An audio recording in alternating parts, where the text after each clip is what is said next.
রংপুরকে হটিয়ে শীর্ষে ওঠার লড়াইয়ে এবার শাকিব খানের ঢাকা ক্যাপিটালসের বিপক্ষে মাঠে নামছে তামিমের ফরচুন বরিশাল।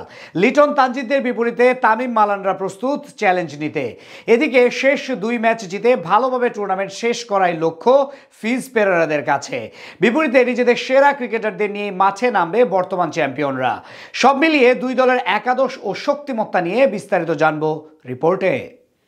বিপিএল এর শুরুতে যতটা ঢাকঢোল পিটিয়ে আরম্ভ করেছিল ঢাকা ক্যাপিটালস, শেষ দিকটা যেন ততই মলিন তাদের জন্য। টুর্নামেন্টে তাদের প্রতি ভক্তদের আকাশ সমান প্রত্যাশা থাকলেও তার কিঞ্চিত পরিমাণ পূরণ করতে পেরেছেন সাব্বির লিটনরা।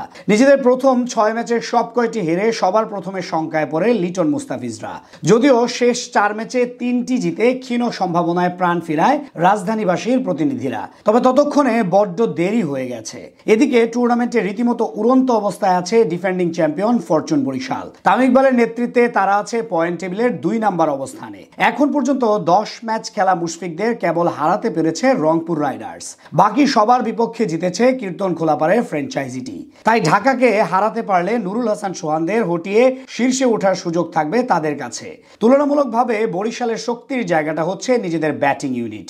ওপেনিং এ শেষ কয়েক ম্যাচ ধরে ডানহাতি ও বাহাতি কম্বিনেশন বজায় রাখতে মাঠে নামছেন তামিম ইকবাল ও তাওহিদ হৃদয়।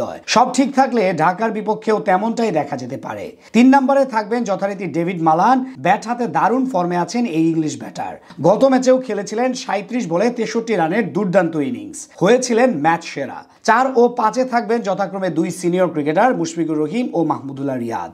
ব্যাট হাতে 2 সিনিয়র ক্রিকেটারই ফিরেছেন নিজেদের চেনা ছন্দে। সবশেষ খুলনার বিপক্ষেও দলের বিপর্যয়ে নেমে খেলেছিলেন দায়িত্বশীল ইনিংস।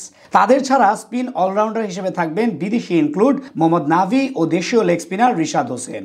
বল ও ব্যাট হাতে দুজনই দারুণ ছন্দে আছেন এবারের বাংলাদেশ প্রিমিয়ার লিগে। তাদের সঙ্গে বাহাতি স্পিনার হিসেবে থাকতে পারে তানভীর ইসলামের নাম। পেস ইউনিটে দারুণভাবে কামব্যাক করেছেন এবাদত হোসেন। তার সাথে থাকবেন অলরাউন্ডার জেমস ফুলার ও আসরে এখন পর্যন্ত 10 ম্যাচে 17 উইকেট নেওয়া ফাহিম আশরাফ। উল্টো দিকে ঢাকা ক্যাপিটালসের সবচেয়ে বড় সমস্যা হচ্ছে নিজেদের মাঝে কম্বিনেশনের অভাব। ব্যাটিং ভালো করলেও বল হাতে প্রত্যাশা মতো পারফরমেন্স করতে পারছে না ক্রিকেটাররা। ওপেনিং এ যথারীতি আস্থা, তানজিদ তামিম ও লিটন কুমার দাস। আসরে 10 ম্যাচে 420 রান নিয়ে সর্বোচ্চ রানের মালিক তানজিদ। 348 রান করা লিটন আছেন 4 নম্বরে। 3 নম্বর পজিশনে একাদশে ফিরতে পারেন হাবিবুর রহমান সোহান।